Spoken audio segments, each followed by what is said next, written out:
Prions ensemble.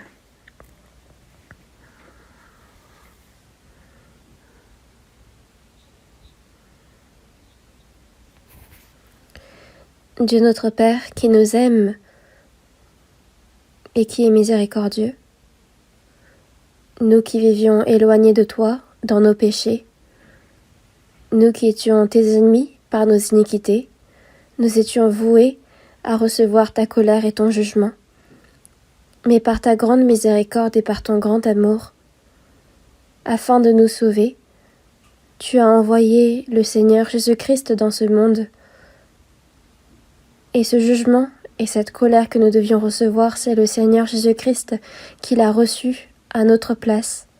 Et sur la croix, en versant son sang, il a lavé éternellement tous nos péchés, afin que nous n'ayons plus à recevoir ton jugement et ta colère. Merci pour cette grande grâce sans condition. En cette heure, nous qui avons été sauvés par ton sang précieux, nous nous sommes réunis en un seul lieu pour louer ta grande grâce, pour apprendre ta parole, pour communier ensemble. Merci pour cela. Nous croyons qu'en cette heure-ci, Seigneur, tu es avec nous. Sois avec chacun d'entre nous et soutiens-nous par ta main miséricordieuse, afin que nous puissions vivre pour ta gloire et ta volonté. Soutiens-nous par ta parole puissante, afin que nous puissions vivre pour ces deux choses dans ce monde vain. Guide-nous. Ce monde devient de plus en plus trouble chaque jour, et se remplit d'iniquité. Nous ne savons pas ce qu'un jour peut enfanter. C'est un monde aussi méchant. Et dans ce monde, sans ta grâce et sans ton aide, nous ne pouvons surmonter ce monde rempli de péchés. Remplis-nous toujours plus par ta sagesse, par la puissance du Saint-Esprit, afin qu'en tant que tes enfants, nous puissions vivre sans te faire honte. Nos églises dans le monde, toutes les nombreuses églises, et tous les frères et sœurs qui, dans les difficultés, gardent la foi et prêchent ton évangile. Que ta grâce, que ta parole, que la puissance et la sagesse du Saint-Esprit soient avec eux, afin qu'ils puissent prêcher avec toujours plus de force ton évangile. Et que l'œuvre de ton salut puisse être grandement prêchée. Tu nous donnes la parole dont nous avons besoin en ton temps et tu nous indiques la voie à suivre. En cette heure même, il y a cette parole que tu souhaites nous faire connaître, il y a cette volonté sainte que tu souhaites nous faire comprendre. Permets-nous cette compréhension. Et nous avons prié au nom de Jésus-Christ. Amen. J'étais en train d'écouter à fond la chorale et c'est déjà terminé. Merci en tout cas. On va chercher ensemble la Bible. C'est dans l'Épître aux Romains, chapitre 11. L'Épître aux Romains, chapitre 11, à partir du verset 35, jusqu'à Romains, chapitre 12, verset 2.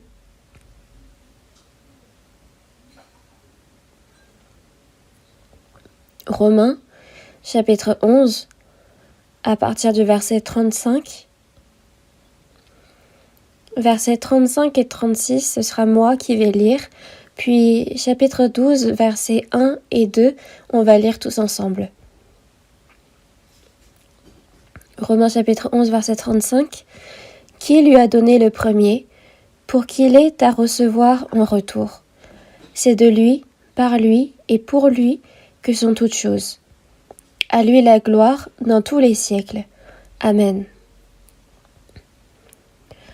Je vous exhorte donc, frères, par les compassions de Dieu, à offrir vos corps comme un sacrifice vivant, saint, agréable à Dieu, ce qui sera de votre part un culte raisonnable. Ne vous conformez pas au siècle présent, mais soyez transformés par le renouvellement de l'intelligence, afin que vous discerniez quelle est la volonté de Dieu, ce qui est bon, agréable et parfait. Merci.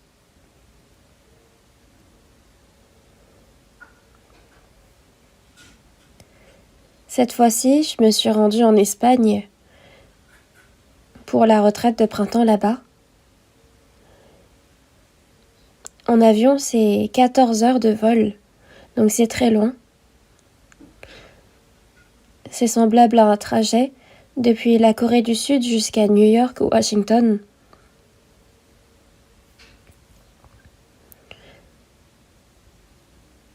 En Espagne, nos églises sont au nombre de 19 là-bas, donc l'évangélisation marche très bien.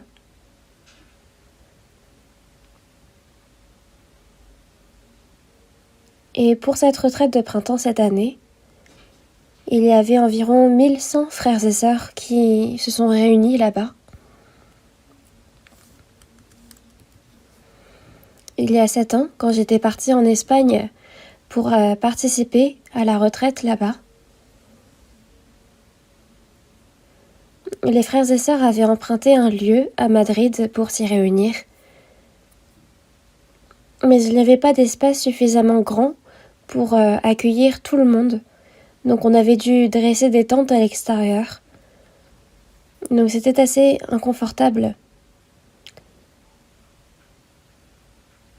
C'est pour cela que en Espagne, il y a de nombreuses églises, il y a de nombreux frères et sœurs sauvés, et il y a encore beaucoup d'âmes à évangéliser. C'est pourquoi j'avais ressenti le besoin qu'ils aient un centre de retraite. Donc je leur avais proposé d'acheter un immeuble pour que ce soit utilisé comme un centre de retraite, sauf qu'on n'avait pas trouvé.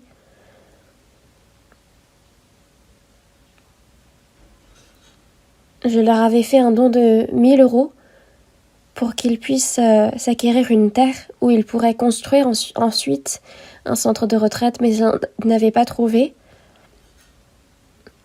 Et c'était encore au cours de leur recherche qu'ils ont trouvé un immeuble très bien construit, qui était utilisé comme location pour animer de grands événements.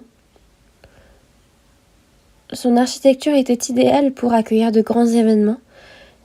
Le propriétaire de cet immeuble est décédé récemment et ses enfants l'avaient mis en vente. Nous avons vu l'offre, puis nous l'avons saisie immédiatement. Donc même si ça a coûté assez cher, nous l'avons acquis. Parce que cet immeuble avait une architecture idéale, il n'y avait pas besoin de grandes rénovations. Et il est actuellement très bien utilisé comme un centre de retraite. Parce qu'il y a 19 églises en Espagne, c'est difficile d'animer une retraite en un même temps pour toutes ces nombreuses églises. Donc il le sépare en 2. Et cette fois-ci, il y avait 14 membres de l'église en Corée qui sont venus comme équipe de mission avec moi.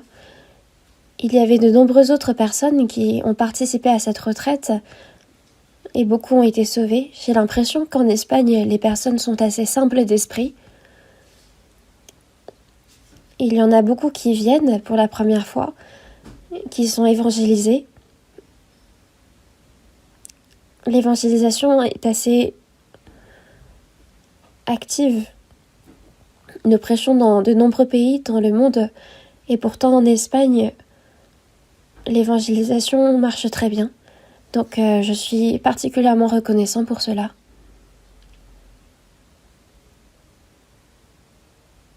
En cette fin du monde, en cette fin des temps, nous prêchons l'évangile dans les 4 coins du monde.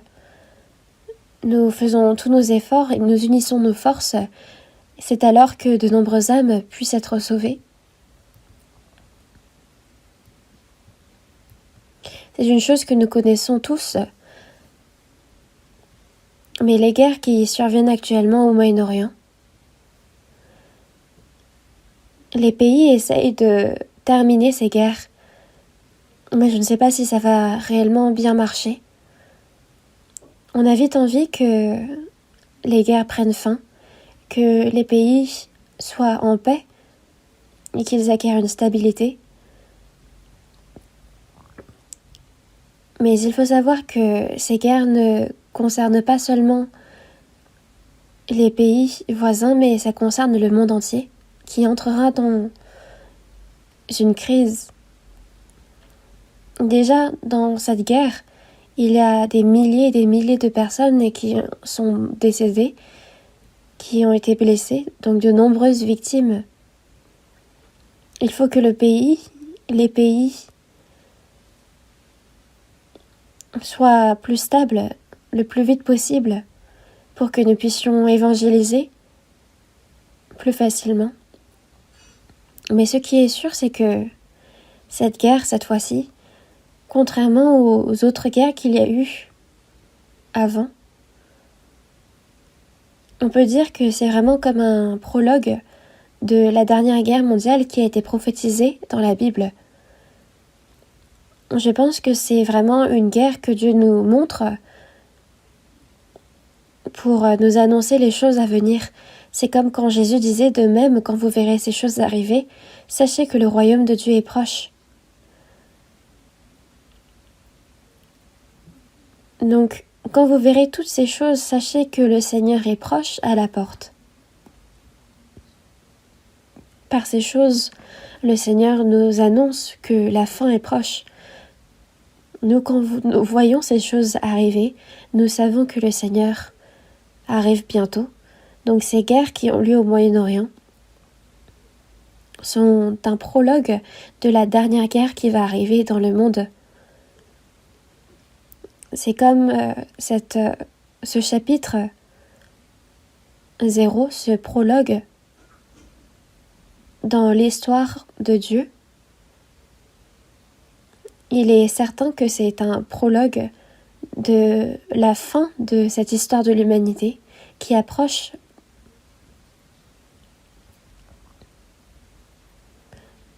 La fin du monde, ce sera là où l'humanité a commencé, c'est-à-dire au Jardin d'Éden. Il y a l'Iran, Israël. C'est donc aux alentours de la région où existait auparavant le Jardin d'Éden. Il est dit dans la Bible que les arbres et les animaux ont été précipités dans les profondeurs de la terre. C'est là où il y a énormément de pétrole qui est produit. Et c'est là que se concentreront les événements qui vont venir dans le monde. Israël est le pays qui a été choisi par Dieu. Et pourtant, les Juifs ont renié Jésus, le Messie qui a été envoyé par Dieu. Ils l'ont crucifié. Et pour ce grand péché d'avoir tué Jésus, Dieu a dispersé le peuple d'Israël pour que pendant 2000 ans, il soit persécuté et massacré partout où il allait. Donc ils ont connu énormément de massacres. Déjà pendant la Seconde Guerre mondiale, c'est près de 6 millions de Juifs qui ont été massacrés. Il n'y a pas d'autre pays qui a connu une telle destruction. Pourquoi ? C'est à cause de ce péché d'avoir renié le Messie. C'est ce que Dieu a montré à tous. Mais parce que les nations peuvent penser que Dieu n'existe pas, que Dieu est mort, Dieu a rétabli Israël. Il l'a fait revenir à son pays. Et ça, ce n'était pas pour Israël, mais c'est pour rétablir le nom de Dieu qui a été souillé à cause d'Israël. Israël a renié la grâce de Dieu. Et à cause de cela, il a connu une grande malédiction. Pourtant, pour montrer que Dieu est vivant, il l'a rétabli complètement. Et le 14 mai 1948, Israël s'est de nouveau rassemblé sur sa terre. Il a acquis de nouveau sa terre. Il a repris une grande puissance. Et il y a de ça quelques années, la population en Israël était au nombre de 6 millions d'habitants environ. Donc c'est beaucoup plus petit que la population en Corée, par exemple. Et il y a de nombreux pays islamiques qui s'opposent à Dieu. C'est des pays qui sont les ennemis d'Israël. Mais parce que les Juifs du monde entier, même s'ils se réunissaient tous, ils ne dépasseraient sûrement pas 20 millions. Si en Israël il y a 6 millions de Juifs, qu'aux États-Unis il y en a 6 millions, et que dans le monde entier sont répartis 6 millions, ça ferait 18 millions de Juifs. Donc même si on les réunissait tous,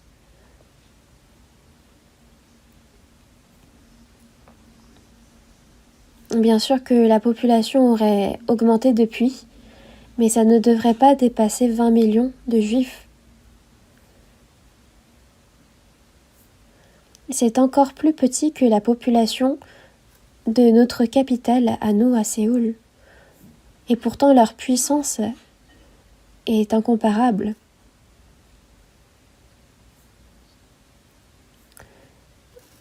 Il y a environ 50 pays islamiques dans le monde. Ils essayent de faire disparaître Israël. Et depuis la déclaration de l'indépendance d'Israël, il y a eu de nombreuses guerres pour s'opposer à eux. Plusieurs guerres d'indépendance.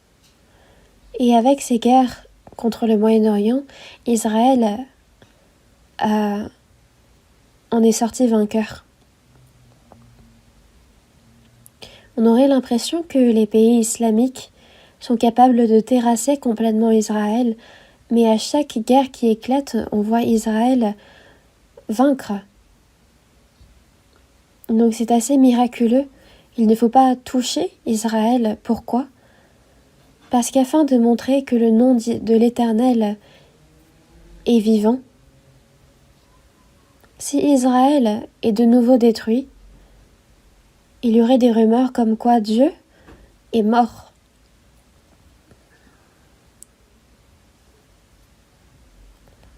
Donc la raison pour laquelle le peuple d'Israël ne peut être de nouveau détruit, c'est pour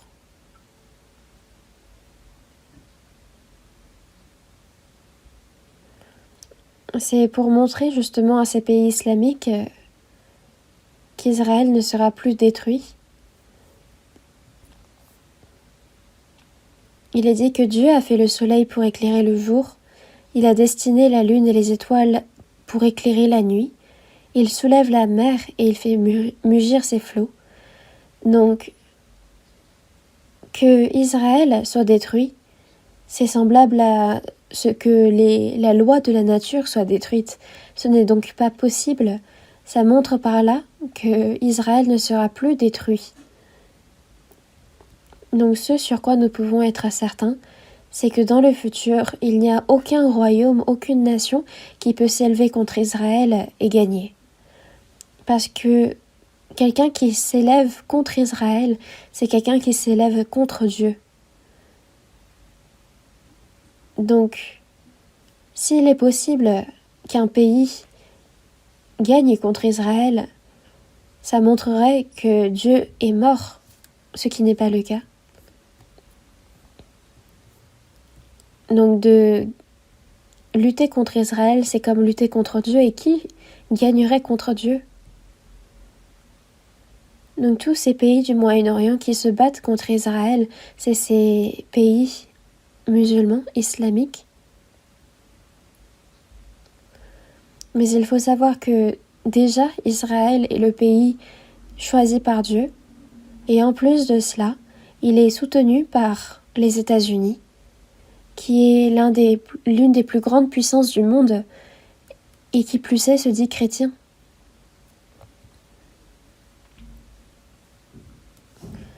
De l'autre côté, il y a la Russie, il y a la Chine.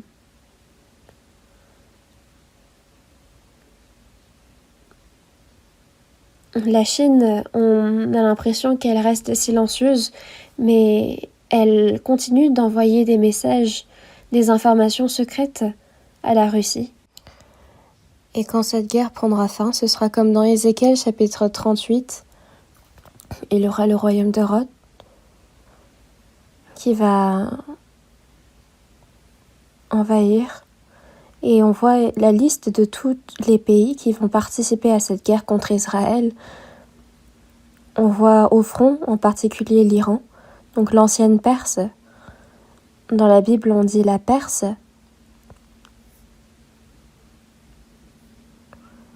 Au temps du roi Pahlavi, le royaume d'Iran était un royaume allié à Israël. Sauf que ce royaume allié, qui était Iran, a connu une révolution et est devenue anti-américaine.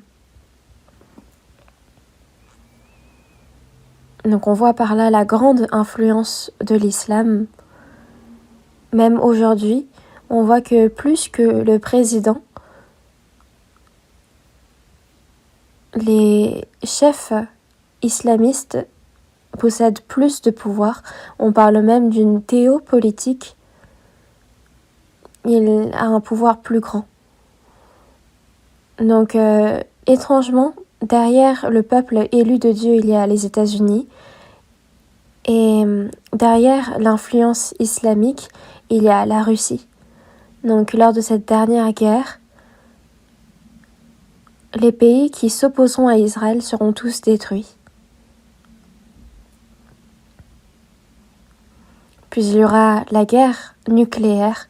Ce n'est pas une guerre où quelqu'un gagne et quelqu'un perd, mais c'est une guerre qui va punir le monde.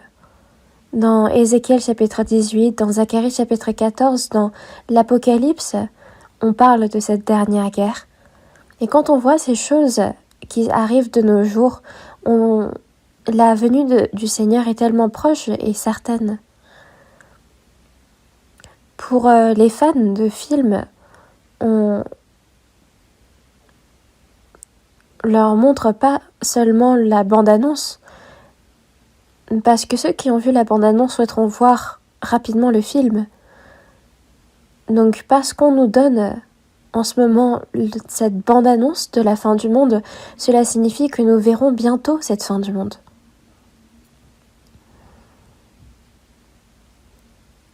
Donc nous ne devons pas rester là à visiter, à regarder seulement.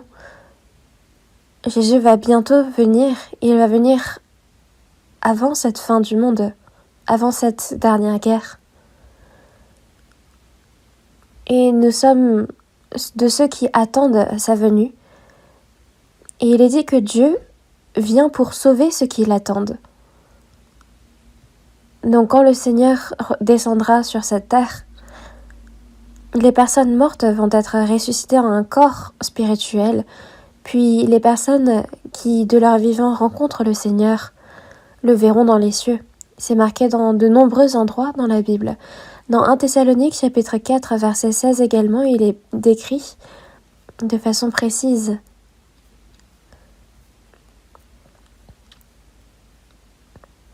Il est dit que Dieu, avant le déluge, a enlevé Enoch de son vivant. De la même façon, avant qu'il jugera ce monde par le feu, il enlèvera les sauvés. Et nous vivons à une époque où il est certain que nous serons enlevés de notre vivant. Donc nous attendons ce jour avec impatience et jusqu'à ce jour-là, que devons-nous faire ? Nous devons nous y préparer, n'est-ce pas ?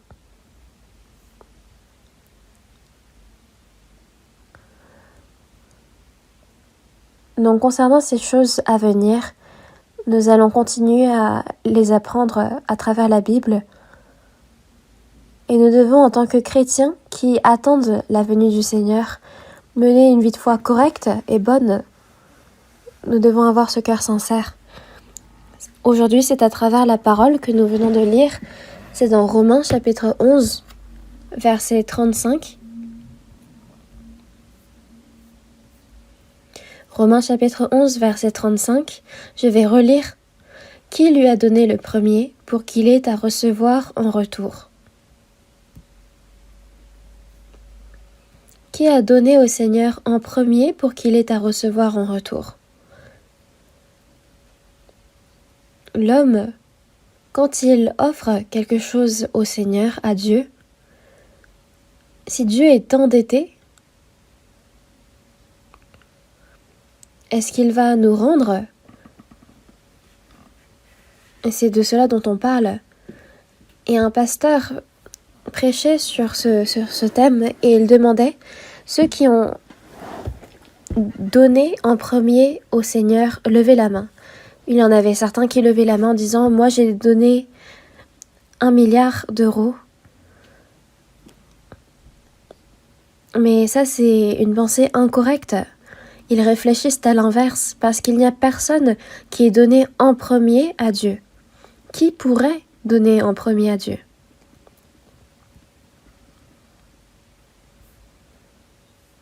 C'est pour cela que dans le verset 36, il est dit « C'est de lui, par lui et pour lui que sont toutes choses ».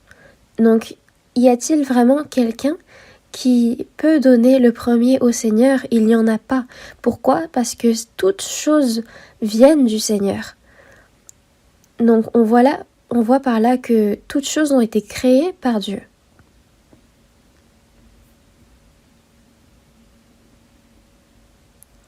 C'est par le Seigneur, de lui et pour lui que sont créées toutes choses.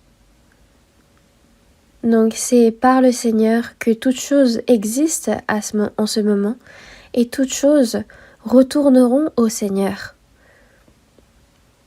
Finalement, c'est que toutes choses concourent pour la gloire de Dieu. Toutes choses ont été créées par la puissance de Dieu. C'est Dieu qui dirige et qui conserve toutes choses dans l'univers et c'est lui qui règne sur ces choses. Puis toutes choses prendront fin pour la gloire de Dieu. Dans Apocalypse chapitre 21, verset 1, « Puis je vis un nouveau ciel et une nouvelle terre, car le premier ciel et la première terre avaient disparu, et la mer n'était plus. Nous vivons dans ce premier ciel et dans cette première terre. Mais cette terre sur laquelle on vit, ce ciel, en un temps donné, disparaîtront.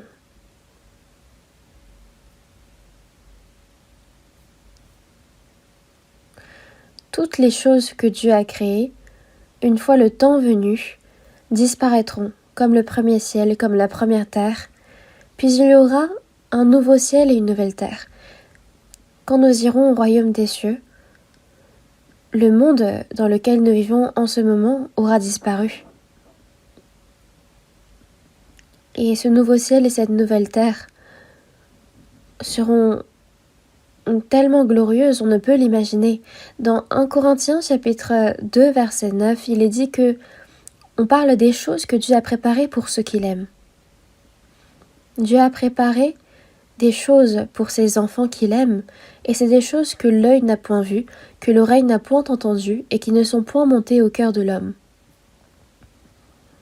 Des choses qui n'ont point été entendues, qui n'ont point été vues, qui ne peuvent même pas être imaginées. Ce sont des choses pareilles que Dieu a préparées au royaume des cieux. C'est des choses que on ne pourrait exprimer ni même imaginer. Donc c'est de lui, par lui et pour lui que sont toutes choses. C'est que Dieu a préparé, planifié des choses pour sa gloire et toutes choses prendront fin pour sa gloire. Donc toutes choses existent pour accomplir la gloire et la volonté de Dieu. Dans Romains chapitre 12, verset 1, il est dit « Je vous exhorte donc ». Donc en relation avec ce qui a été dit, toute chose existe de lui, par lui, pour lui. C'est pour cela que toute chose existe afin d'accomplir la volonté et l'objectif de Dieu. C'est pourquoi, donc, je vous exhorte donc, frères, par les compassions de Dieu, à offrir vos corps comme un sacrifice vivant, saint, agréable à Dieu, ce qui sera de votre part un culte raisonnable. Donc, nous, les chrétiens qui connaissons ce fait, frères, je vous exhorte par les compassions de Dieu. Nous sommes ceux qui ont été revêtus de la compassion de Dieu. Nous sommes les personnes sauvées. Et aux personnes sauvées, l'apôtre Paul s'adresse en disant « Frères, je vous exhorte par les compassions de Dieu. » La compassion de Dieu, on parle là de l'amour de Dieu qui a pitié pour nous. Par cet amour plein de compassion, nous qui en avons été revêtus, je vous exhorte donc, si vous êtes sauvés, écoutez ma voix. C'est de cela dont il parle. Une personne qui n'est pas sauvée ne peut recevoir une telle parole. Je vous exhorte par les compassions de Dieu à offrir vos corps comme un sacrifice vivant, saint, agréable à Dieu. L'apôtre Paul, qu'est-il en train de dire ? Il demande à offrir nos corps comme un sacrifice vivant, saint, agréable à Dieu, ce qui sera de notre part un culte raisonnable. Une personne sauvée, pendant qu'elle vit sur cette terre, qu'a-t-elle qu'elle pourrait donner à Dieu ? Il y a un cantique qui dit « Il n'y a que mon corps que je peux offrir, donc j'offre mon corps. » Donc il y a seulement ce corps.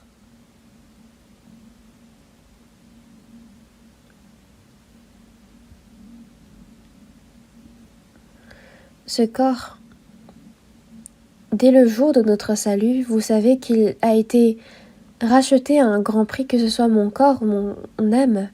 Dans 1 Corinthiens chapitre 6, verset 19, il est dit « Ne savez-vous pas que votre corps est le temple du Saint-Esprit qui est en vous, que vous avez reçu de Dieu ?» Donc même ce corps a été racheté par Dieu.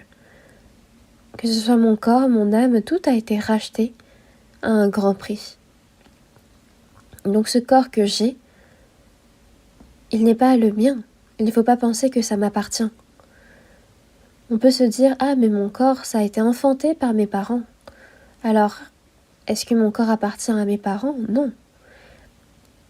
C'est bien mes parents qui m'ont enfanté, mais ce corps n'appartient pas à mes parents.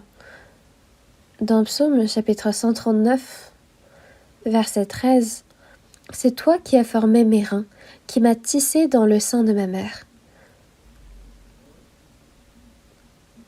Depuis que nous étions dans le sein de notre mère, c'est Dieu qui nous a tissés.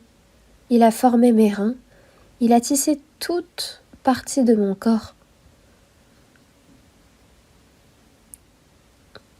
Quelle capacité ma mère posséderait pour me tisser dans son sein.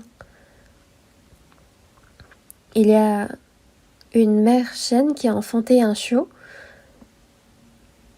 Est-ce que c'est la mère qui avait cette capacité de tisser le chiot dans son sein ? Même la chaîne a été créée par Dieu et le chiot à l'intérieur de la chaîne a été créé par Dieu.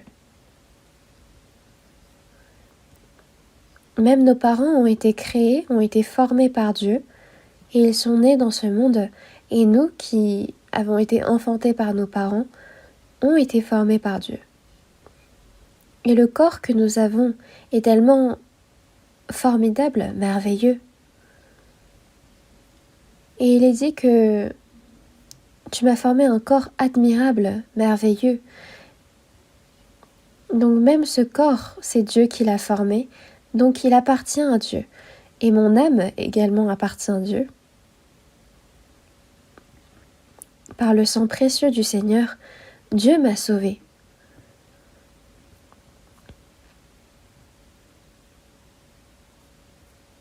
Dieu a aimé mon âme et il m'a retiré de la fosse. À offrir vos corps comme un sacrifice vivant, saint, agréable à Dieu. Donc d'offrir ce corps à Dieu ne signifie pas que d'offrir quelque chose qui m'appartient à Dieu, parce qu'il n'y a finalement rien qui m'appartient réellement. Mon corps, mon âme, tout est à Dieu. Avant notre salut, tout était à soi-même, n'est-ce pas ? C'est quelque chose d'évident, parce qu'on ignorait toutes choses, on ignorait Dieu, mais après le salut, non seulement on est reconnaissant envers la grâce de Dieu, mais mon corps, mon âme, désormais toute ma vie sont à Dieu. C'est Dieu qui a fait cette distinction. Donc désormais cette vie de foi après le salut, il n'y a rien qui m'appartient, tout appartient à Dieu. Dans 1 Chronique, chapitre 29, on voit le roi David qui donne tout ce qu'il a pour la construction du temple entre les mains de Salomon. Puis sa prière, c'était « Que sommes-nous, moi et mon peuple, pour que nous offrions ces choses à toi ? Nous ne faisons que te donner ce que tu nous as donné. » Donc, c'est ce que toi, Dieu, tu nous as donné, que je t'offre de nouveau.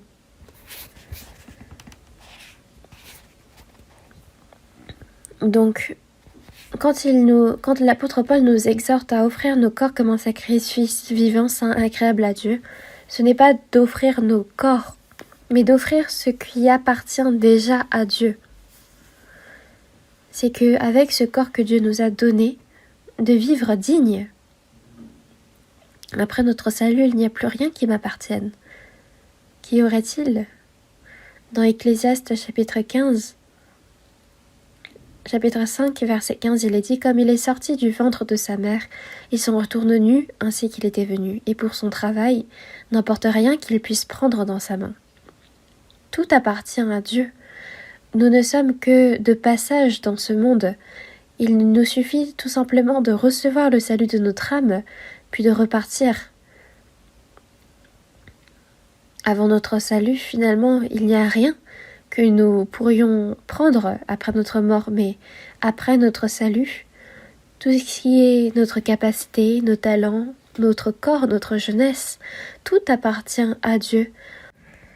Donc d'offrir notre corps à Dieu, c'est d'offrir une vie digne avec le corps que Dieu nous a prêté. Une personne qui n'est pas sauvée pense que tout appartient à elle. Il n'y a personne qui peut donner en premier à Dieu parce que tout appartient à Dieu. Donc, d'offrir ce qui appartient à Dieu, c'est d'utiliser ce que Dieu nous a donné pour vivre une vie digne. C'est de cela dont on parle ici. Je vous exhorte donc, frères, à offrir vos corps comme un sacrifice vivant, saint, agréable à Dieu, ce qui sera de votre part un culte raisonnable. Après notre salut,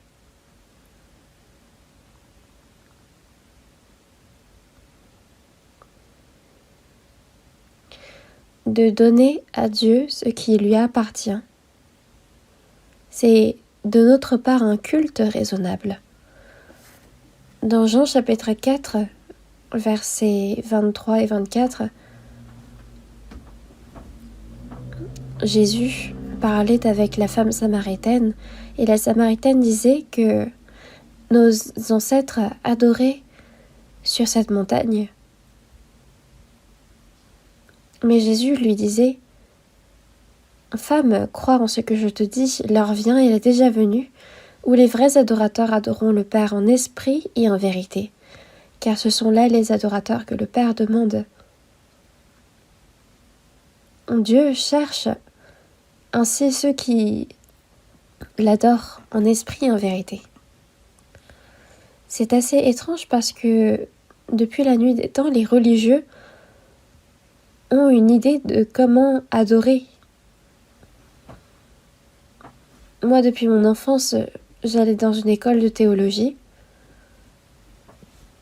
et les prêtres là-bas se réunissaient chaque semaine et ils disaient commençons le culte avec une voix très grave, très sainte. Donc toute cette ambiance, ils pensent que c'est par là qu'ils adorent Dieu.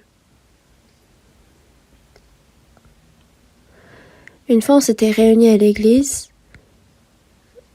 à Challado, à une région appelée Kimdi. Il y avait un Américain qui était venu visiter notre église et il disait « Quand est-ce que je pourrais voir le culte ?» Il disait « Quand est-ce que je pourrais voir le culte ?» Et je lui ai dit « Nous ne voyons pas le culte, nous rendons le culte. » Puis il a réfléchi un instant, puis il a dit « Oui, c'est vrai, nous ne regardons pas le culte, mais nous le faisons. » Donc nous faisons le culte et nous voyons si Dieu le reçoit, oui ou non.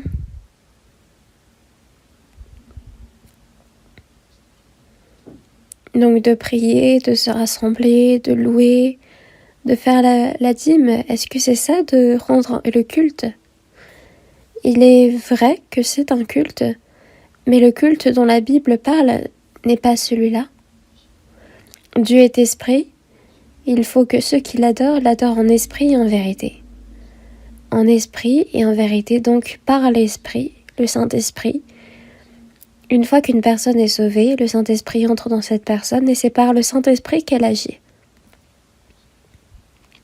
Donc une personne qui n'est pas sauvée n'a pas le Saint-Esprit en elle, elle ne peut donc rendre un culte raisonnable. Parce que Dieu est esprit, il faut donc que ceux qui l'adorent en esprit et en vérité. On parle donc du Saint-Esprit et de la vérité. Le Saint-Esprit nous enseigne par la vérité, il nous guide. Donc de vivre selon le Saint-Esprit, c'est cela que de rendre un culte raisonnable. Donc un culte, ce n'est pas dans un lieu fixé, à une heure fixée, qu'on dit « Ah, on va commencer le culte, on va finir le culte ». C'est que déjà, de base, c'est quelque chose d'erroné. Il y a beaucoup de religieux qui se trompent là-dessus et qui rendent un faux culte. Même les bouddhistes sont tellement zélés dans ce culte. Ils se prosternent des centaines de fois, puis ils font retentir le gong. Mais est-ce que c'est ça, un vrai culte ? Non. Nous ne sommes pas réunis ici pour rendre un culte, ne vous méprenez pas là-dessus. Nous sommes réunis pour apprendre à rendre le culte. C'est ça qui est plus correct, parce que toute notre vie est un culte. Toute cette vie que l'on mène selon la volonté de Dieu, que ce soit notre vie de famille, notre vie de travail, notre vie dans la société, notre vie quand nous venons à l'église, quand nous écoutons la parole, quand nous cherchons à y obéir. Donc tous ces aspects de la vie sont un culte que nous rendons à Dieu. C'est ainsi que nous devons penser. Quand on nous demande « Où allez-vous ?» on répond « On va rendre le culte ». Mais voyez si c'est Dieu qui voit si c'est un bon culte ou pas. Donc ce genre de tournure de phrase en disant « Je vais rendre le culte », « On va commencer le culte », « On va aller à l'église pour adorer ». Et quand on dit « On va finir le culte », c'est catastrophique. Parce que c'est toute notre vie qui doit être un culte.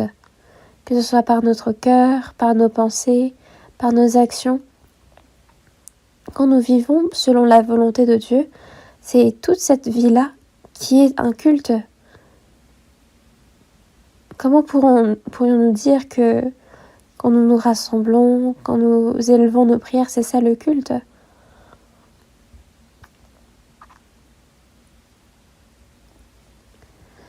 C'est pour cela que, à offrir vos corps comme un sacrifice vivant, saint, agréable à Dieu. Donc, d'offrir nos corps comme un sacrifice agréable à Dieu. Dans l'Ancien Testament, on attrapait un agneau, un veau, une bête sans défaut, et on l'offrait en sacrifice à Dieu.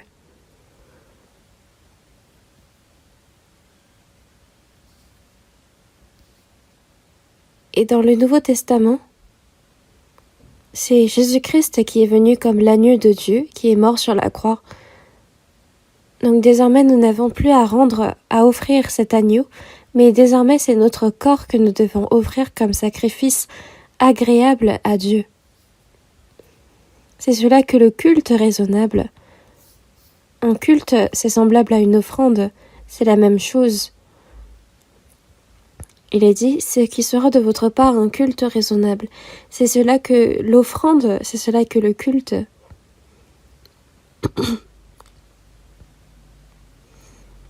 Donc, d'offrir nos corps en premier comme un sacrifice vivant, pour cela il faut d'abord savoir que le Seigneur a racheté mon corps et mon âme en premier. C'est parce que tout cela ne m'appartient pas, c'est pourquoi je peux le donner à Dieu. Vous ne vous appartenez point à vous-même, car vous avez été racheté à un grand prix. Glorifiez donc Dieu dans votre corps et dans votre esprit, qui appartiennent à Dieu. C'est ce qui est écrit dans 1 Corinthiens chapitre 6, versets 19 et 20.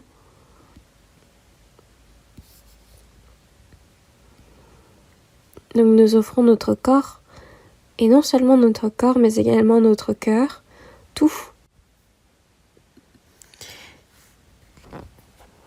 Donc c'est cela que le sacrifice vivant à Dieu. Tout ce qu'on dit, tout ce qu'on fait, doivent devenir un sacrifice agréable pour Dieu. Glorifiez donc Dieu dans votre corps et dans votre esprit. Quand on regarde dans Romains chapitre 3 verset 23, car tous ont péché et sont privés de la gloire de Dieu. Donc tout ce qui ne glorifie pas Dieu est péché. Dans 1 Corinthiens chapitre 10 verset 31, il est dit, soit donc que vous mangiez, après c'est quoi la suite? Soit que vous buviez, soit donc que vous mangiez, soit que vous buviez, ça ne doit pas finir là. Soit que vous mangez, soit que vous buviez, soit que vous fassiez quelque autre chose, faites tout pour la gloire de Dieu. Le but même de notre existence, c'est pour la gloire de Dieu. Donc dans tout ce que nous mangeons, dans tout ce que nous buvons, dans tout ce que nous faisons, tout doit être fait pour la gloire de Dieu. Et ce qui ne glorifie pas Dieu est péché. Car tous ont péché et sont privés de la gloire de Dieu. Sans aucun lien avec Dieu, l'homme a été créé pour l'objectif, pour la gloire de Dieu. L'homme a été créé pour la gloire de Dieu. Et après qu'il se soit corrompu, Jésus est mort pour nos péchés. Et nous avons été ainsi rachetés à un grand prix. C'est pourquoi désormais notre vie rachetée doit être vécue pour la gloire de Dieu et pour sa volonté. C'est une telle vie qui va être un sacrifice agréable à Dieu. Voyons ensemble dans Romains chapitre 6. Romains chapitre 6, verset 13. Romains chapitre 6, verset 13. Lisons ensemble. Ne livrez pas vos membres au péché comme des instruments d'iniquité, mais donnez-vous vous-même à Dieu comme étant vivants de mort que vous étiez, et offrez à Dieu vos membres comme des instruments de justice.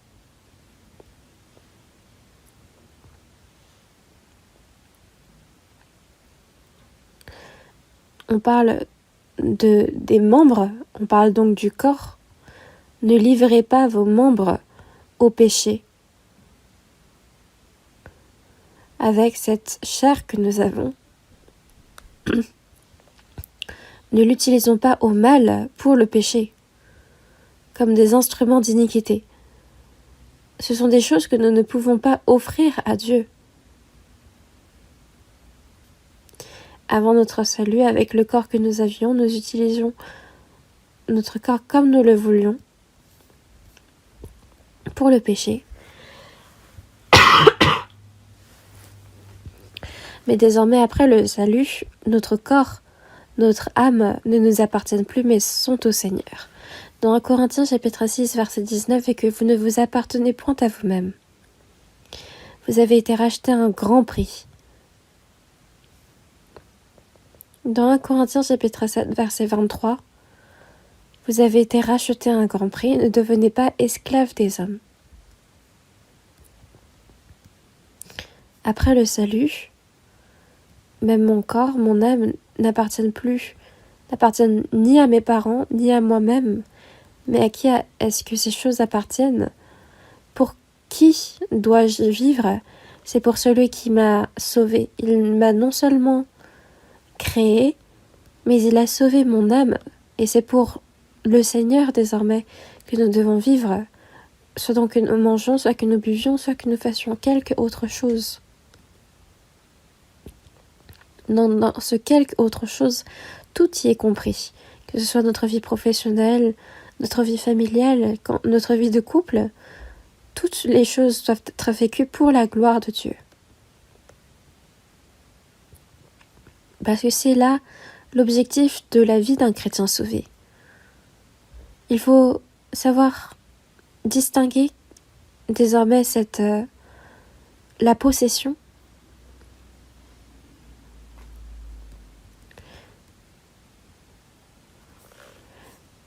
une personne me disait à l'entreprise, il y a une de mes collègues qui sait très bien travailler, mais elle ne sait pas très bien distinguer ses objets, ses possessions. Et donc elle confondait toujours ses possessions avec celles des autres. Il y a par exemple un porte-manteau commun.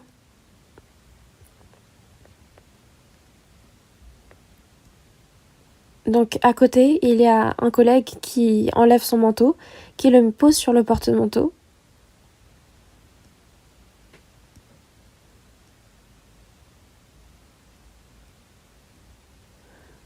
Et après, il y a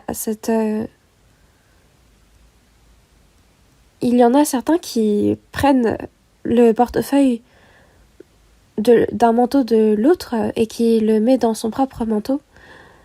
Moi, j'en ai été déjà victime. J'avais posé mon manteau sur un porte-manteau, puis l'ayant repris, je ne retrouvais plus mon portefeuille. Il faut savoir distinguer quelle est sa possession et quel est le bien de l'autre. De ne pas faire la distinction, c'est ça le vol.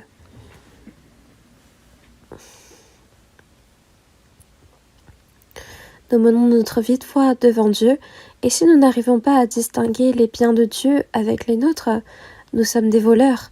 Dans Malachie chapitre 3 verset 8, « Car vous me trompez et vous dites, en quoi t'avons-nous trompé ?» Le peuple d'Israël était assez courageux pour dire ça.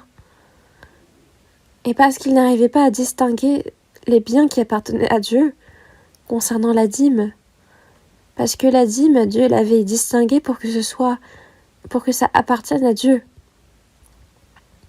Le peuple d'Israël pensait que cette dîme leur appartenait, c'est pourquoi Dieu leur a dit qu'il le trompait.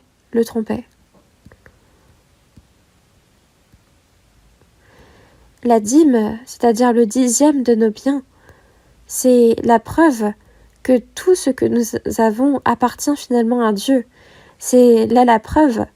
Donc, pour avoir donné la dîme, donc le 10e, est-ce que ça signifie pour autant que les 9 dixièmes qui restent m'appartiennent? Non, la dîme, c'est la preuve que tout ce que j'ai appartient finalement à Dieu. Donc ça montre que tout le reste appartient finalement à Dieu. Donc il y a des personnes qui peuvent se méprendre. Et dans Malachie chapitre 3 verset 8, « Car vous me trompez, vous dites en quoi t'avons-nous trompé dans les dîmes et les offrandes ?»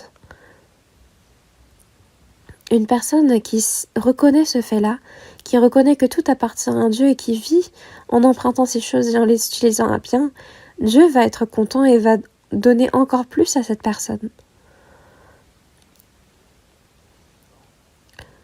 Mais donnez-vous vous-même à Dieu comme étant vivant de mort que vous étiez. Nous sommes passés de mort à vivant. Nous qui avons été sauvés par Dieu, donnons-nous nous-mêmes à Dieu. Avec notre corps de mort, nous l'utilisions pour pécher. Mais désormais, avec le salut, Dieu a racheté même ce corps pour lui-même. C'est pourquoi Offrez à Dieu vos membres comme des instruments de justice. Donc c'est de donner notre corps pour que Dieu l'utilise pour sa justice.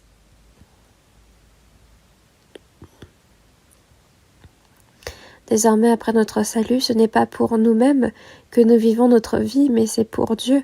Dans Psaume chapitre 116, verset 12, « Comment rendrai-je à l'Éternel, c'est quoi le reste ? Tous ses bienfaits envers moi. »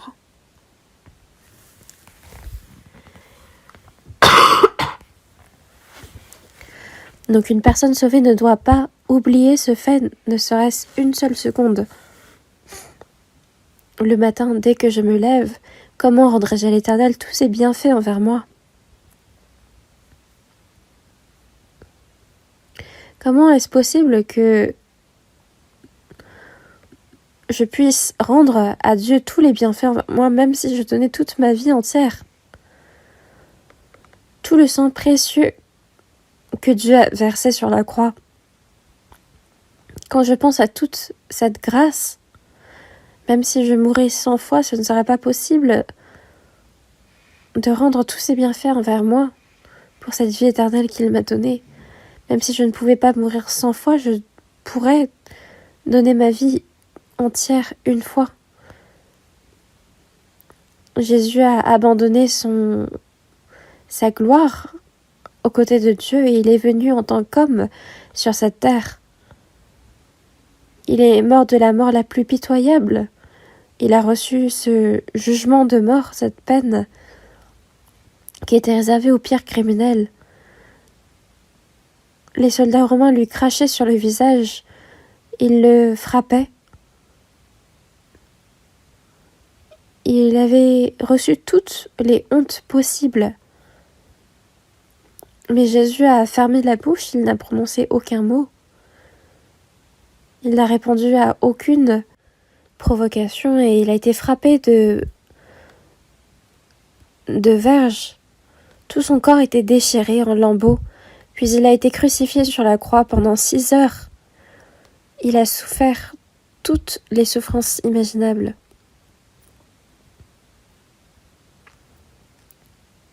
Et c'était Dieu, saint.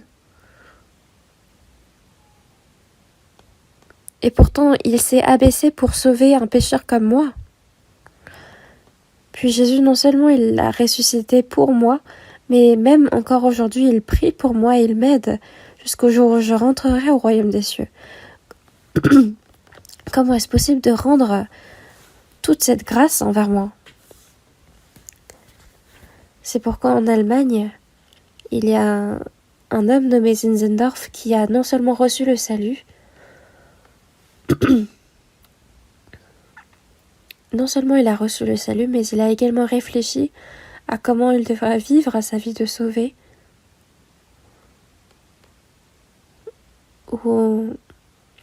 Puis il a vu cette peinture dans un musée en Allemagne, la scène où Jésus fut crucifié.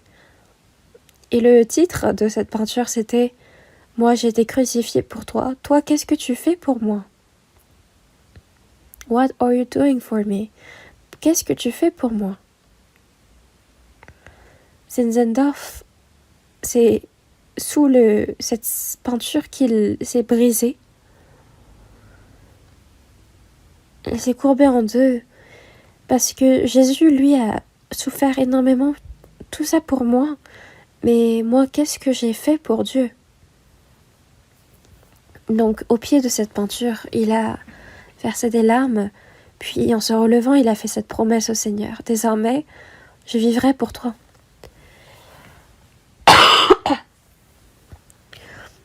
Parce qu'il est noble, il avait énormément de biens, donc il les a tous donnés au Seigneur. Il a également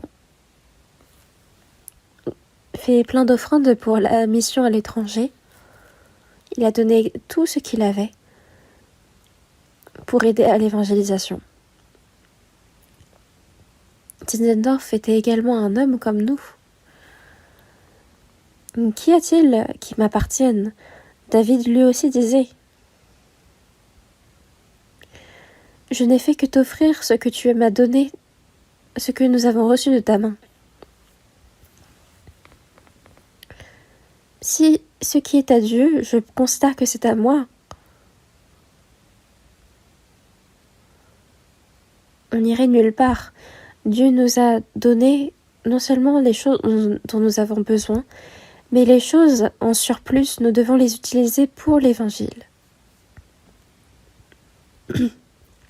Et c'est ça que d'offrir nos corps comme un sacrifice vivant. Non seulement nos corps, mais également notre cœur. Tout ce que nous avons, nous devons le donner à Dieu. Tout ce que j'ai, je vais donner tout, je donne à Jésus-Christ. Et encore, quand j'aurai tout offert sur l'autel du Seigneur, je serai complètement rétabli. Tout ce que j'ai, je vais offrir sur l'autel du Seigneur. Et alors, je serai complètement en paix avec le Seigneur. Parce que j'ai été revêtue de la grâce du Seigneur. Désormais, tout mon corps, toute mon âme est à toi, Seigneur. Je te donne toute ma vie. C'est ça que d'offrir notre corps comme un sacrifice vivant, de donner un petit peu de son argent et de vivre le reste comme bon nous semble. Ce n'est pas ça que d'offrir à Dieu. Dieu souhaite notre cœur. 2 Corinthiens chapitre 5, verset 15. Voyons ensemble 2 Corinthiens chapitre 5, verset 15.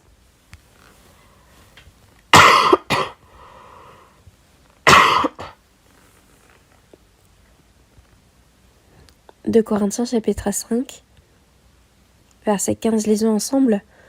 Et qu'il est mort pour tous, afin que ceux qui vivent ne vivent plus pour eux-mêmes, mais pour celui qui est mort et ressuscité pour eux.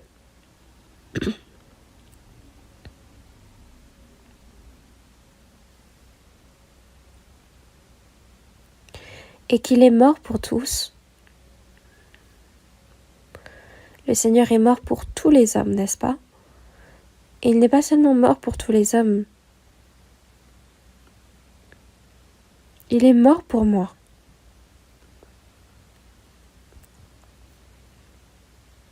Parce qu'on dit il est mort pour tous. Il ne faut pas tout simplement s'inclure là-dedans. Mais il faut vraiment remplacer le tous par moi. Et parce que le Seigneur est mort pour moi, essayez vraiment de vous mettre à la place de tous. Parce que le Seigneur est mort à ma place. Si le Seigneur n'était pas mort pour moi, comment est-ce que je pourrais vivre? Dans 1 Jean chapitre 4 verset 9, l'amour de Dieu a été manifesté envers nous. En ce que Dieu a envoyé son Fils unique dans le monde afin que nous vivions par lui. Afin de me faire vivre, le Seigneur est mort à notre place. Afin que ceux qui vivent ne vivent plus pour eux-mêmes. Ne vivent plus. Après notre salut, nous ne vivons plus pour nous-mêmes, mais pour celui qui est mort et ressuscité pour eux.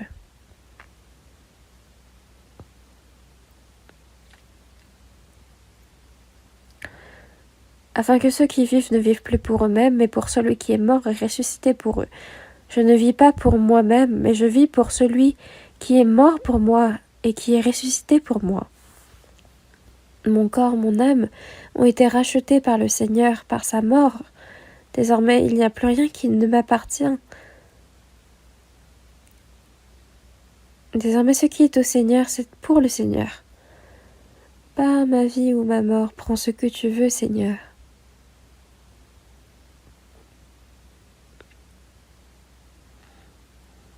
Romains chapitre 14, on va voir ensemble aussi Romains chapitre 14. Romains chapitre 14,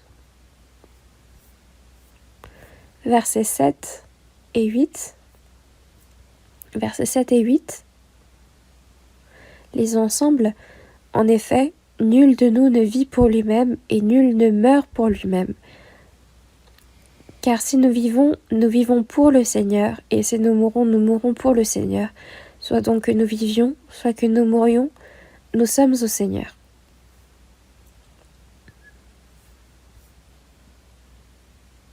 Vous aviez bien lu ?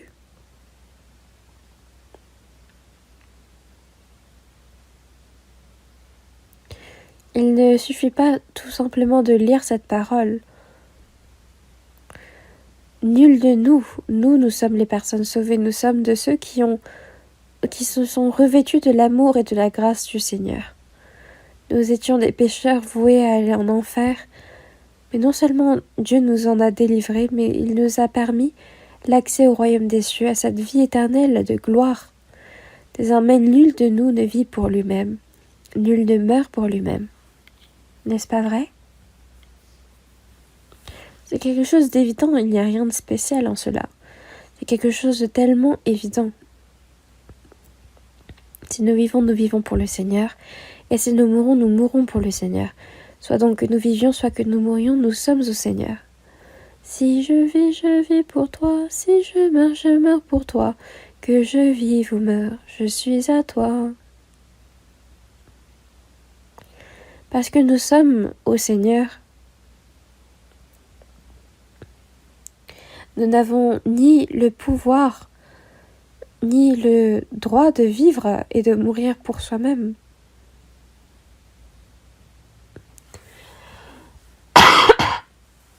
Verset 9, je vais le lire. Car Christ est mort et il a vécu.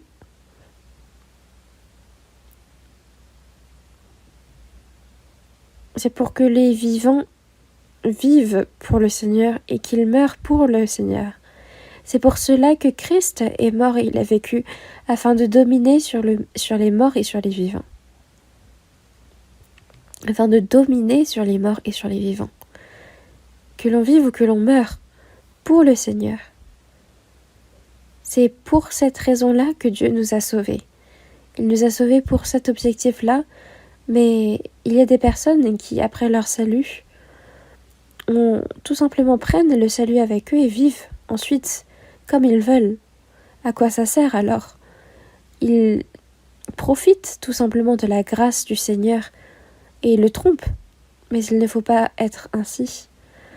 Voyons ensemble également dans Psaume chapitre 100. Psaume chapitre 100. Psaume chapitre 100, verset 3. Lisons ensemble. Sachez que l'Éternel est Dieu, c'est lui qui nous a fait, et nous lui appartenons. Nous sommes son peuple et le troupeau de son pâturage. Sachez que l'Éternel est Dieu.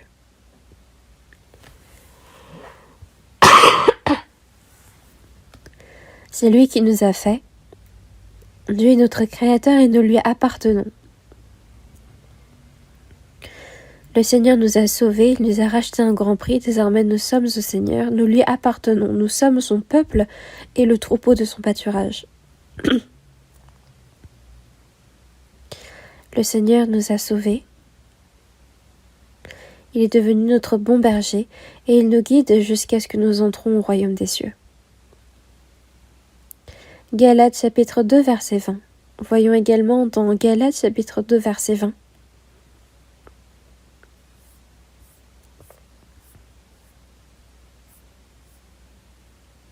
Galates chapitre 2 verset 20, lisons ensemble. J'ai été crucifié avec Christ, et si je vis, ce n'est plus moi qui vis, c'est Christ qui vit en moi. Si je vis maintenant dans la chair, je vis dans la foi au Fils de Dieu, qui m'a aimé et qui s'est livré lui-même pour moi.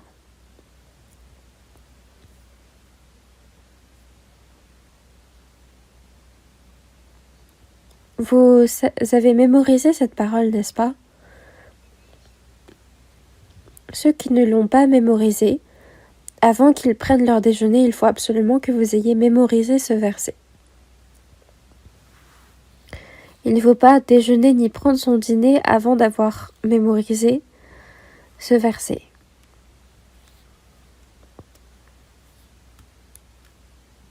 Non seulement il faut réciter ce verset, mais il est dit « J'ai été crucifié avec Christ. Quand le Seigneur est mort, moi aussi je suis mort. » Désormais, ce n'est plus moi qui vis, mais c'est Christ qui vit en moi. En tant que personne sauvée, le Seigneur vit en moi. Le Seigneur n'est plus loin de moi, mais il est dans les personnes sauvées.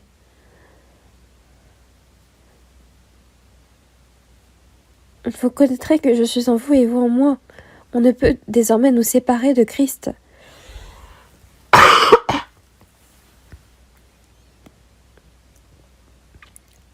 C'est Christ qui vit en moi. Si je vis maintenant dans la chair, je vis dans la foi au Fils de Dieu qui m'a aimé et qui s'est livré lui-même pour moi.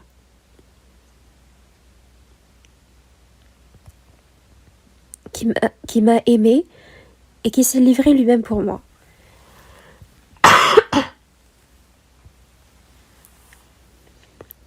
C'est ce Christ-là qui vit en moi. Il est désormais le Seigneur, le maître de ma vie. Je ne suis que la carapace, et en moi il y a le Seigneur. Le Seigneur est désormais le maître de ma vie.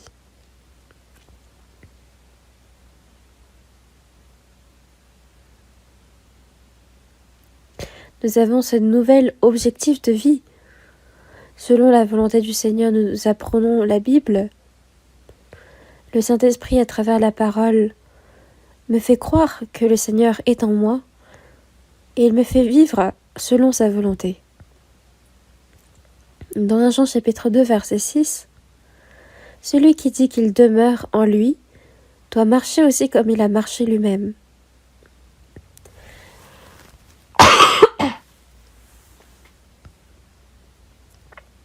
Donc comme le Seigneur a marché, le Saint-Esprit nous fait croire que le Seigneur est en nous. Il nous fait connaître qu'est-ce qui est agréable au Seigneur. Il nous donne également le cœur de vouloir vivre selon sa volonté. Dans Philippiens chapitre 2 verset 13, « Car c'est Dieu qui produit en vous le vouloir et le faire selon son bon plaisir. » C'est le Seigneur, c'est le maître de notre vie qui produit en nous le vouloir et le faire selon son bon plaisir. Le bon plaisir du Seigneur est désormais notre vœu à nous. Il nous donne désormais ce cœur, ce vouloir de faire sa volonté. Il nous donne également le faire, c'est-à-dire la force de pouvoir l'accomplir.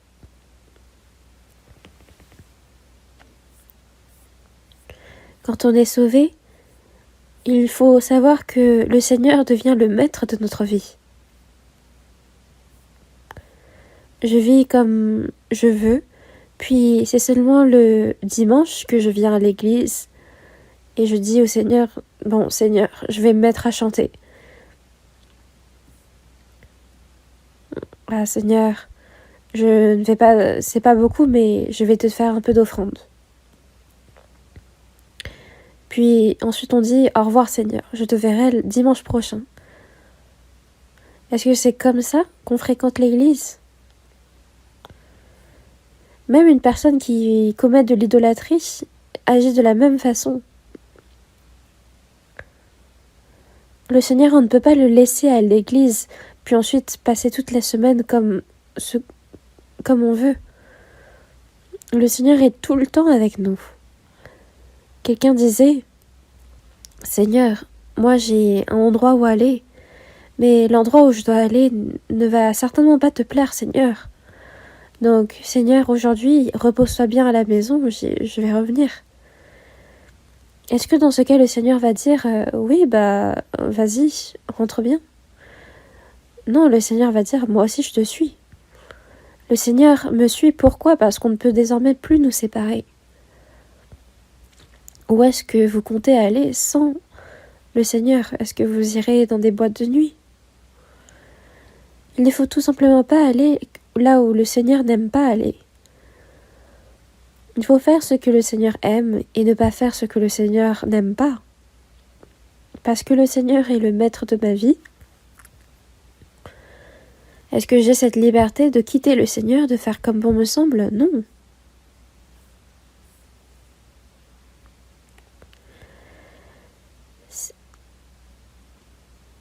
Je ne vis plus désormais, mais c'est Christ qui vit en moi. Il faut sans cesse répéter et répéter ce verset. Si je vis maintenant dans la chair, je vis dans la foi au Fils de Dieu qui m'a aimé et qui s'est livré lui-même pour moi.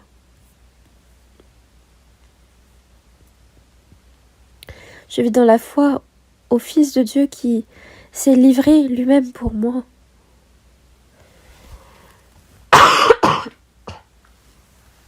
Quand on regarde dans 1 Pierre chapitre 3, verset 15, « Mais sanctifiez dans vos cœurs Christ le Seigneur. » Il faut se sanctifier parce que dans notre cœur, Christ est le Maître, le Seigneur de ma vie. Si le Seigneur est le Maître de ma vie, je ne peux que me sanctifier davantage.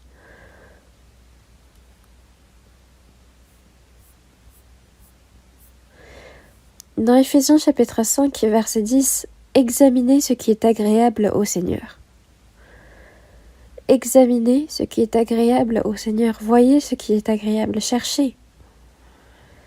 Dans notre vie de foi, en apprenant la Bible, nous devons apprendre qu'est-ce qui est agréable au Seigneur, qu'est-ce qui est désagréable au Seigneur. Que même si j'aime certaines choses, si ce ne plaît pas au Seigneur, nous ne devons pas le faire. Il ne faut pas non plus fréquenter de mauvaises compagnies. Dans 1 Corinthiens chapitre 15, verset 33, les mauvaises compagnies corrompent les bonnes mœurs.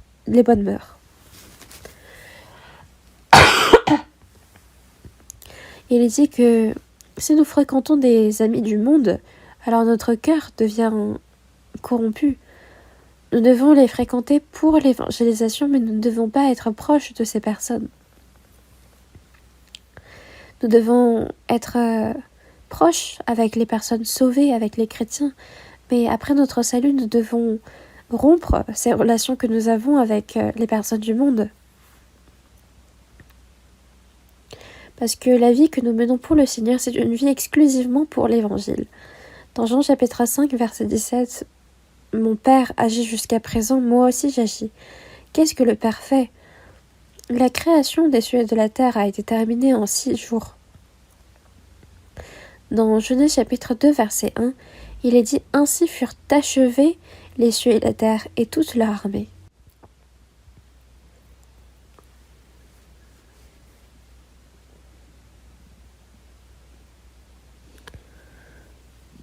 Donc en ces quelques jours, la création des cieux et de la terre a été achevée par Dieu, et le 7e jour il s'est reposé. Est-ce que vous pensez qu'il s'est reposé parce qu'il a trop travaillé donc il était fatigué? Non, c'est parce que son travail était achevé, c'est pourquoi il s'est reposé. À partir du 7e jour, il s'est reposé tout le temps. Et pourtant, quand est-ce son repos fut brisé? C'était par le péché d'Adam et Ève dans le jardin d'Éden. Parce que les hommes ont péché, Dieu a commencé une nouvelle œuvre, l'œuvre du salut. C'est pourquoi dans l'Ancien Testament, on voit que tous les hommes ont péché parce qu'ils se sont corrompus.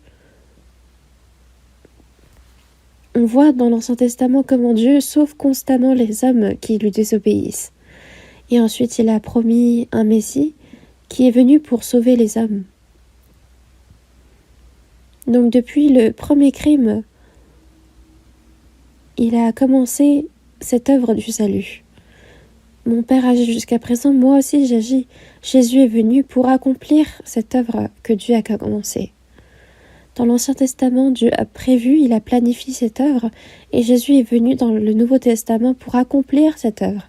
Dans Jean chapitre 5, verset 21, « Car comme le Père ressuscite les morts et donne la vie, ainsi le Fils donne la vie à qui il veut. » Comment? Comment est-ce qu'il donne la vie? Il peut donner la vie quand il paye le prix du péché à notre place. C'est pour cela que Jésus est mort à notre place. Donc il est mort pour nous sauver.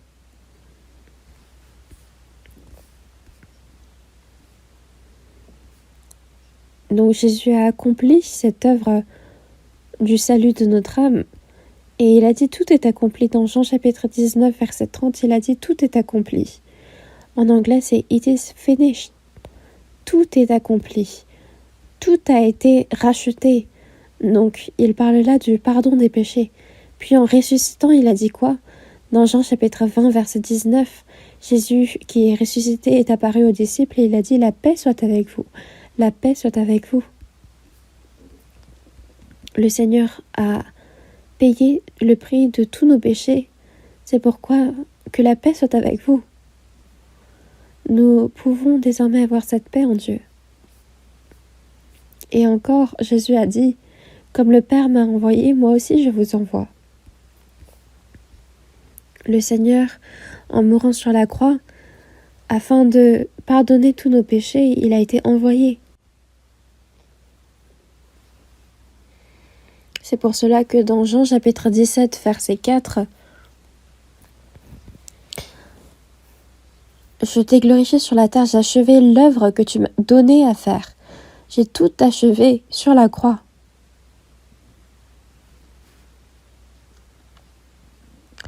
Comme le Père m'a envoyé, Jésus est venu réellement, il a achevé toute la mission que Dieu lui avait donnée, il a ressuscité finalement, et il dit à nous, moi aussi je vous envoie. À toutes les personnes sauvées, nous donc nous avons été envoyés pour annoncer ce que le Seigneur a fait. Le Seigneur est venu dans ce monde, il a tout fait, sauf que le monde reste ignorant. À quoi ça sert? Dans Romains chapitre 10, verset 14, comment donc invoqueront-ils celui en qui ils n'ont pas cru, et comment croiront-ils en celui dont ils n'ont pas entendu parler, et comment en entendront-ils parler s'il n'y a personne qui prêche? Donc s'il n'y a personne qui est envoyé, personne ne peut recevoir le salut. Si la personne qui prêche garde la bouche fermée, il n'y aura personne qui pourra entendre la parole qui sauve. Nous-mêmes, nous avons reçu le salut quand nous avons entendu quelqu'un prêcher la parole. Ainsi la foi vient de ce qu'on entend, et ce qu'on entend vient de la parole de Christ. Comment croiront-ils en celui dont ils n'ont pas entendu parler? Comment donc invoqueront-ils en celui en qui ils n'ont pas cru? Comment entendront-ils parler s'il n'y a personne qui prêche? Une personne sauvée garde la bouche fermée, elle ne prononce aucun mot. Nous prions pour les personnes qui ne sont pas sauvées, et afin de prêcher l'évangile pour les personnes non sauvées, nous finançons également l'envoi des pasteurs, des prédicateurs à l'étranger. Et en vérité, nous sommes tous des prédicateurs, nous sommes tous des évangélistes qui prêchons la bonne nouvelle. Les personnes autour de nous se dirigent tous en enfer. Imaginez qu'il y a une personne qui meurt subitement. Le problème, ce n'est pas qu'elle meurt, mais la question c'est où est-ce qu'elle va après? Comme il est réservé aux hommes de mourir une seule fois, après quoi vient le jugement, une personne qui ne connaît pas ce fait-là se dirige tout droit en enfer, mais nous qui connaissons cette vérité, nous restons sans rien faire. Nous restons à jouer, à nous amuser.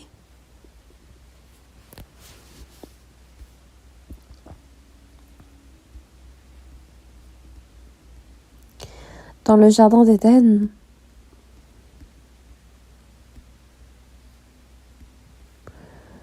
après le jardin d'Éden, on voit Caïn et Abel.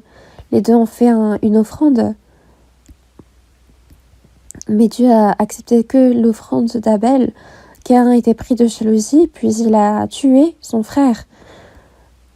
Quand l'Éternel a demandé à Caïn « Où est ton frère Abel ?» il répondit « Je ne sais pas, suis-je le gardien de mon frère ?» Après avoir tué son frère, il répond avec autant d'audace en disant « Suis-je le gardien de mon frère ?» Dans Proverbes chapitre 24, verset 11, Délivre ceux qu'on traîne à la mort, ceux qu'on va égorger, sauve-les. Ne les laisse pas tranquilles, sauve-les. Si tu dis « Ah, nous ne savions pas », celui qui pèse les cœurs ne le voit-il pas? Suis-je le gardien de mon frère? Que sais-je? Comment ça tu ne sais pas?